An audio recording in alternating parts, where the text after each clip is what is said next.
I'm joined now by our very own film critic, Cheryl Rhodes. You can check out Cheryl Rhodes' film reviews in Solaris Hill every Sunday, and let me just tell you, once you read them once, you will become addicted to them. Oh, how kind of you. Yeah. Well, we all love movies, and I have a very simple philosophy. If it flickers, I'll watch it. If it flickers, I'll watch it. I like that philosophy. But I mean it. I get so many comments from friends saying that they love your movie reviews. So you're doing a great job. Oh, well, good, good. And there's lots of good movies on. Yeah, there are lots of good movies on. And before we get into what's playing in Key West this weekend, I just have a question for you, Cheryl. And I kind of want to know, what is a film critic's role as you see it? Well, that's a good question, because everybody thinks they know what I should be doing. Maybe I should tell you what I do. A lot of people say to me, well, I just want you to tell me whether I should go see the movie or not. I don't think that's my job. I think movies are a very personal experience, and that each person should decide whether the movie is for them or not whether it's for me or not. And so I have kind of a list of 5 or 6 steps that I think are what I do as a film critic. And the number one most important step, I think, is simply to tell you what's coming to the theater, to let you know what to look for, what's playing at the Tropic or the Regal or wherever. Number 2, I think my job is to tell you enough about the movie that you can decide for yourself whether it's your cup of tea. You know, I may like zombie movies and you may hate them. You may like chick flicks and I may just be bored. So you have to decide whether it's your kind of movie or not. And I'll tell you enough about it that you can make that decision. Then the third thing I do is to try to give you some background about the movie, something that'll help you understand it better. It may be a quote or an interview with the director. It may be something about the star's history. It may be something about the genre of film, but something that helps you put the film in a context that allows you to appreciate it more. Then, and only then, down at the very end of it, do I get to what I would call film criticism, where I give you some hopefully knowledgeable answers of whether it's a well-made film or not. But I'm still not going to say go see it or don't go see it. I may drop hints, you may read between the lines, but it still should be your decision.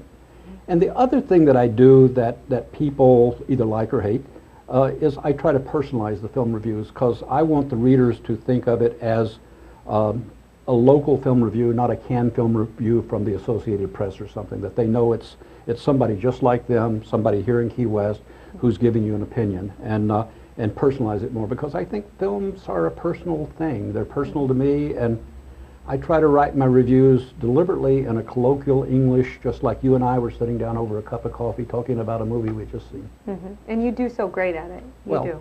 I do great at colloquial English. Mission accomplished, Cheryl. Okay, thank you. All right, well, let's get into what's playing at the theaters right now. Oh, there's a lot of good stuff. The big blockbuster opening on this week at the Regal is Men in Black 3, and that's particularly of interest to me because I used to be the publisher of Marvel Comics, and we owned Men in Black, the comic book that it was based on, and I was actually involved in the first movie. I was the one that had to go to Hollywood and approve the rough cut of the movie that it was okay to release it.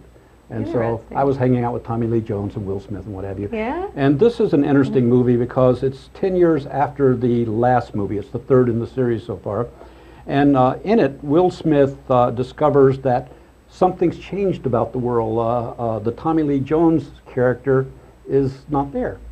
And so he discovers that something has happened and that he has to go back in time to 1969 to meet and save Tommy Lee Jones from getting killed and changing history. And when he goes back in time, the Tommy Lee Jones character is no longer Tommy Lee Jones, it's Josh Brolin, a very young version of it, and he does such a spot-on imitation of Tommy Lee Jones. It's really funny. Oh, wow. The Tropic has some great films too. One of my favorites this week is one called Boy, and it's a New Zealand film. It's the highest grossing film that ever came out of New Zealand. And I wanted to find a local tie-in, and I remembered that my friend Eric Hollowitz, who used to be the director of the studios of Key West, came from Wellington, New Zealand. He's actually a South Carolina boy, but we had brought him from New Zealand to work here, and he's now in Australia. But we keep in touch by Facebook. So I dropped him a note and said, did you ever see the film Boy, and what can you tell me? And he got back and he said, yeah, I not only saw the film Boy, but I know the director. He filmed his first film in my art center in Wellington, New Zealand.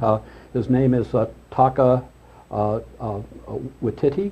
But when I knew It's a him, strange name. he went by Taka Cohen because his mother was Jewish and he thought that set him aside. Really? And it's a wonderful coming-of-age film. I recommend it if you want my opinion. Mm-hmm. And there's another film that every student here in Key West should see called Bully. It's a documentary about bullying in schools. It's very well done.